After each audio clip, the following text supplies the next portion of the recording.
லஞ்ச்ல இருந்து டின்னர் வரைக்கும் இன்னைக்குள்ள டயட்ல கொஞ்சம் புதுசா ட்ரை பண்ணியிருக்கேன். Welcome to day 133. 2 நாளா சாலட் தந்தூரின்னு சாப்பிட்டுட்டு இருக்கோம். இன்னைக்கு கொஞ்சம் டிஃப்ரெண்டா சாப்பிடணும்னு தோணுச்சு. அதனால ஒரு தந்தூரி சிக்கன் பிளாட்டரும் rice with egg curry and chicken டிக்காவும் வாங்கினேன். முட்டை குழம்பு கொஞ்சம் ஆயிலியா இருந்துச்சு.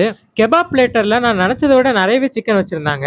சிக்கன் ஷீக் கெபாப் ரெட் கலர்ல ஜூசியா ஸ்பைசியா கொஞ்சம் டிஃப்ரெண்ட் டேஸ்ட்ல இருந்துச்சு. சிக்கன் டிக்கா பிரஸ்ட் பீஸ்ல பண்ணியிருந்தாங்க. டேஸ்ட் வைஸா நல்லா இருந்துச்சு. பட் தை பீஸ் போட்டுதான் இன்னும் நல்லா இருந்திருக்கும். கடைசியா 4 சிக்கன் விங்ஸும் இருந்துச்சு. அது டிஃப்ரெண்ட் டேஸ்ட்ல இருந்துச்சு.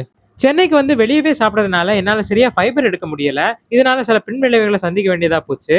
அதனால கொஞ்சம் கொய்யாப்பழமும் கேரட்டும் வாங்கினேன். அதில் ஒரு கொய்யாப்பழம் இன்னைக்கு சாப்பிட்டேன். டின்னர் டைம்ல ஃப்ரெண்டோட வெளியே போகும்போது அவங்க டின்னர் சாப்பிட்டாங்க. ஆனால் நான் ஆல்ரெடி தந்தூரி பிளாட்டர் ரூம்ல இருக்குன்ட்டு அவங்க சாப்பிட்டதுல கொஞ்சம் மட்டும் டேஸ்ட் பார்த்துட்டு வந்துட்டேன். வரும்போது 2 சப்பாத்தி வாங்கிக்கிட்டேன். அது கூட ஆல்ரெடி இருந்த தந்தூரி பிளாட்டர் வச்சு சாப்பிட்டேன். அந்த தந்தூரி ஐட்டம்லாம் கொஞ்சம் ஆயிலியா இருந்துச்சு. ரொம்ப ஆறி போய் இருந்துச்சு. அதை சூடு பண்றதுக்காண்டி என்னோட எலக்ட்ரிக் கெட்டில் வச்சு அதை ஹீட் பண்ணேன். அதை ஸ்டீம் பண்ணி தான் ஹீட் பண்ணேன். அப்போ நல்ல வேலையா அந்த ஆயில் எல்லாம் மோஸ்ட்டாக அதுக்குள்ளேயே விழுந்துருச்சு. இன்னைக்கு கொஞ்சம் டிஃப்ரெண்ட்டாக வெரைட்டியாக சாப்பிட்ருக்கோம். நல்ல ஃபைபர், நல்ல கார்ப்ஸ் அண்ட் ஃபேட்டும் கிடைச்சிருக்குது. ப்ரோட்டீனும் நிறைய கிடைச்சிருக்குது. இருந்தாலும் நம்ம வாங்கின கெபாப் பிளேட்டர் கொஞ்சம் ஆயிலாக இருந்துச்சு. அப்புறம் சில ஐட்டங்கள் கொஞ்சம் ஹை கலரியாக இருந்ததுனால நம்மளால இன்னைக்கு கேலரி டெபிசிட்ல இருக்க முடியல.